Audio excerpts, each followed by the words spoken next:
네, 뉴스를 만나답니다. 사다리 걷어차기, 나쁜 사마리아인들, 그들이 말하지 않는 23가지.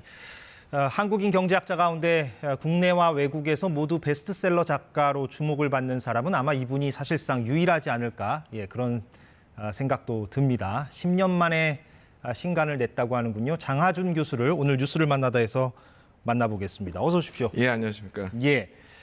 그 며칠 전에 입국하셨다고 들었습니다. 10년 만에 새 책을 내셨는데, 제목이 그 장하준의 경제학 레시피라고 돼 있어요. 좀 특이한데 제가 읽어봤는데 음식 이야기를 하면서 경제 얘기로 이렇게 넘어가는 서술 방식이 눈에 띄더라고요.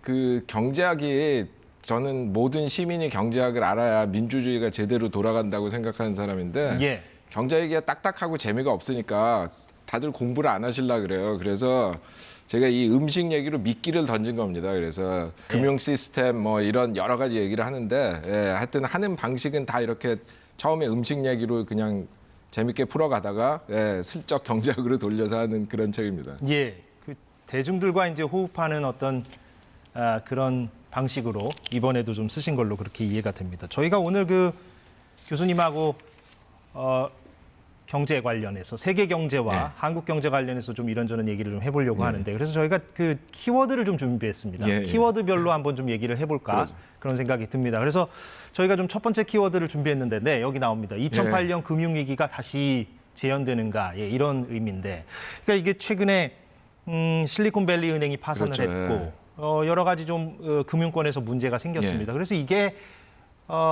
2008년 금융위기가 다시 재현되는 게 아니냐 이런 우려를 일각에서 제기하기도 하고 또 한편으로는 과도한 공포심이다 그것은 그렇게 지적하기도 하는데 교수님께서 보시기엔 좀 어떻습니까? 글쎄 이게 2008년 금융위기의 재현이라기보다도 그게 제대로 마무리가 안 돼서 일어난 일이라고 저는 보는데요.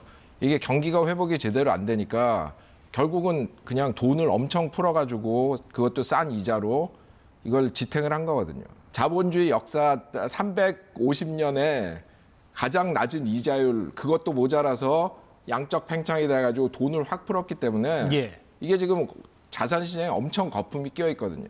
지금 사실 그때같이 될지 안 될지는 아직 모르겠어요. 이게 어떻게 될지는 열어봐야 아는 게 왜냐하면 지금 아까 말씀드린 대로 저이자율에 돈을 많이 풀어가지고 사방에 이제 부실 자산들이 있는데 그게 과연 얼마나 부실한지 얼마나 깔려 있는지 얼마나 연결이 돼 있는지 이게 알기가 힘들거든요. 오히려 더 좀 공포스럽게 느껴지기도 합니다. 그 뭐 이게 들으니까. 금융 글로벌화의 뭐 대가죠. 잘 될 때는 굉장히 좋은 것 같지만 이렇게 한번 틀어지기 시작하면은 어디에 지뢰가 묻혀 있는지 어디에 폭탄이 떨어질지 모르기 때문에 어렵죠. 그러면 두 번째 키워드를 이어서 보겠는데요. 미국은 왜 그럴까? 저희가 이렇게 좀 뽑아봤습니다. 그 자유무역과 자유시장 경제를 그토록 강조해온 미국이 최근의 행보를 보면 좀 어떻게 보면은 좀 반대 방향으로 가고 있지 않느냐 이렇게 좀 얘기할 수도 있을 것 같아요. 뭐 얘기를 해보자면 보호무역 강화, WTO의 어떤 약화, 중국에 대한 견제, 또 블록화 강화, 뭐 이런 것들이라고 이제 설명할 수가 있을 것 같은데.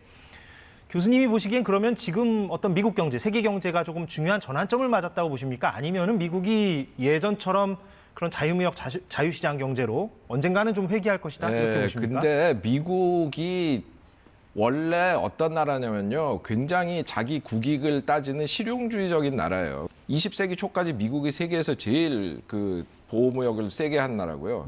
그다음에 이제 그 자기네가 2차 대전 끝나고 세계 1위가 되니까 그때는 자유무역을 한다 이렇게 해가지고 다른 나라가 어차피 경쟁이 안 되니까 다른 나라를 문을 열게 하고 자기들이 들어가서 이겼던 거고 그러니까 미국이 지난 한 10년, 20년만 이렇게 보면 굉장히 표변한 것 같지만 미국이란 나라의 250년 역사를 보면 유별난 게 아니다. 유별난 게 아니에요. 이 나라는 자기 국익에 제일 좋은 걸 항상 하는 나라이기 때문에. 그럼 앞으로 이 기조가 그러면 이 변화된 기조가 좀 계속 유지될 거라고 저는 보십니까? 그렇게 생각합니다. 그런데 지금 한국은 뭐 아시다시피 미국과 중국 사이에 끼어 있는 형국입니다.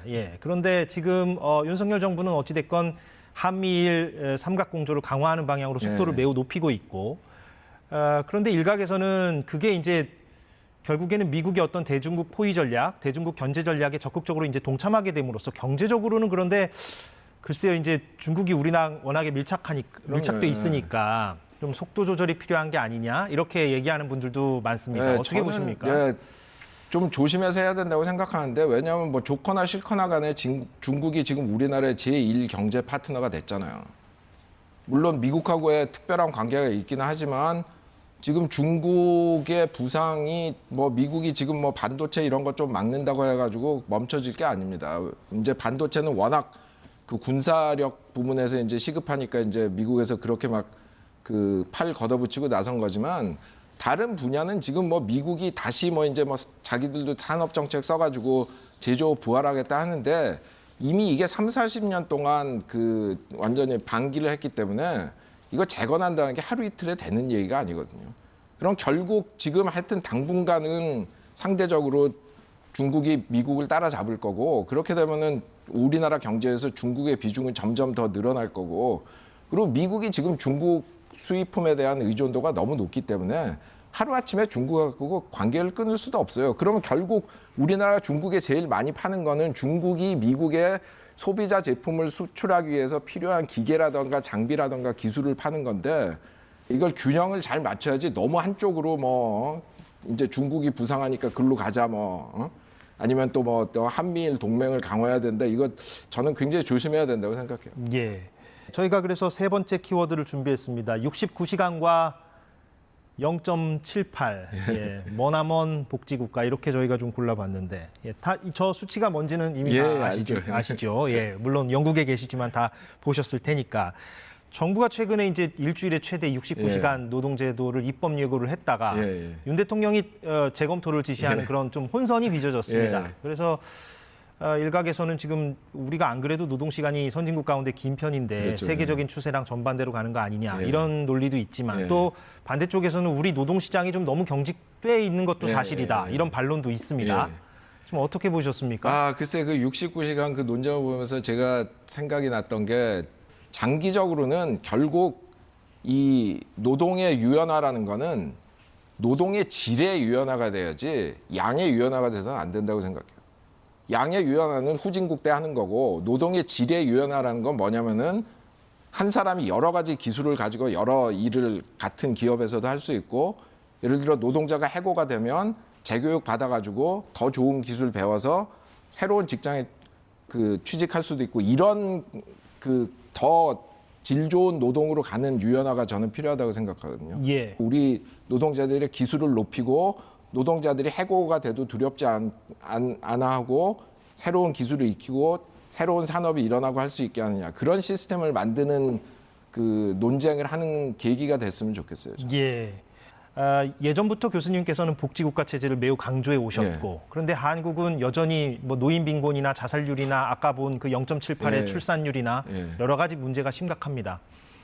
뭐 어떻게 질적 전환이 좀 있어야 될까요? 가령 증세 없는 복지는 허구다 이런 말도 뭐 정신이 한 바가 있는데. 저도 그런 말 합니다. 증세 없는 복지는 허구인데 근데 이제 결국엔 그럼 전환점이 좀 필요한데. 이거를 그 복지가 그 공동 구매라고 생각을 전환해야 된다고 저는 주장을 하는데 무슨 얘기냐면은 이게 그냥 복지 제도가 없을 때 각자 우리나라 그런 보험들 많이 들잖아요. 무슨 뭐 노후 연금 보험 사보험을 말씀하시는 거죠? 그런 거 자기가 다 들 거를 그냥 돈을 모아가지고 사회 복지를 공동 구매해가지고 더 싸게 쓰자는 거예요. 알겠습니다. 오늘 여기서 마무리를 좀 해야 될 것 같습니다. 오늘 고맙습니다. 감사합니다. 장하준 교수였습니다.